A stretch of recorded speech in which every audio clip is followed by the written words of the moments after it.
Trinamool interpret করার চেষ্টা করছে এইভাবে যে হ্যাঁ কেউ মামলা করে আমার শহীদ দিবসটাকে বন্ধ করছে। একদমই বলেন। জজ সাহেব বলেছেন যে আপনারা আগামী বছর থেকে একটা বিকল্প জায়গা তৈরি করুন যেখানে আপনি অন্য মানুষকে ডিস্টার্ব না করে, শহর কলকাতার জেনারেল ট্রাফিককে ডিস্টার্ব না করে, এই যে কথাটা সৈকত বলেন আমি সেখান থেকেই শেষ করব, যে একজন আইপিএস কিংবা একজন ডিজি এরা যদি গিয়ে ওখানে এইটার মধ্যে ইনভলভ হতে আরম্ভ করে, তার মানে শহীদ দিবসকে ডেলিবারেটলি একটা পার্টির প্রোগ্রাম থেকে সরকারি প্রোগ্রামে রূপান্তরিত করে দেওয়ার চেষ্টা করা হচ্ছে।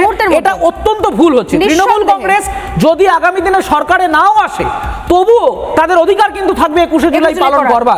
তো সেই জায়গায় সরকারি প্রোগ্রাম হিসেবে এটাকে এন্ডোর্স করবার জন্য আপনি স্কুলের কথা বলছেন, আমি স্পেসিফিক্যালি একাধিক কলেজ ইউনিভার্সিটির খবর আপনাকে বলছি, টিচারদেরকে বলা হচ্ছে স্পেসিফিক্যালি যে এত হাজার লোক এত ইত্যাদি নিয়ে চলে আসতে হবে। টিচাররা, ছাত্ররা, নন টিচিং স্টাফরা যাদের দায়বদ্ধতা হয়ে গেছে যে সেলসম্যানের মতো কত লোক নিয়ে কিভাবে বাসে করে অটো করে আমরা যাব, ফলে আপনি স্কুল বন্ধ করছেন, হাসপাতাল বন্ধ করছেন, রাস্তা বন্ধ করছেন, রেল নেটওয়ার্ককে স্তব্ধ করছেন। এটা সম্পূর্ণ অসাংবিধানিক, কারণ আপনার অ্যাসেম্বলির জন্য আপনি অন্যকে ডিস্টার্ব করছেন। তাই আমার কনক্লুডিং রিমার্ক এটাই, তৃণমূল সরকার ক্ষমতায় থাকুন বা না থাকুন, 21শে জুলাই তারা সারা জীবন পালন করবেন।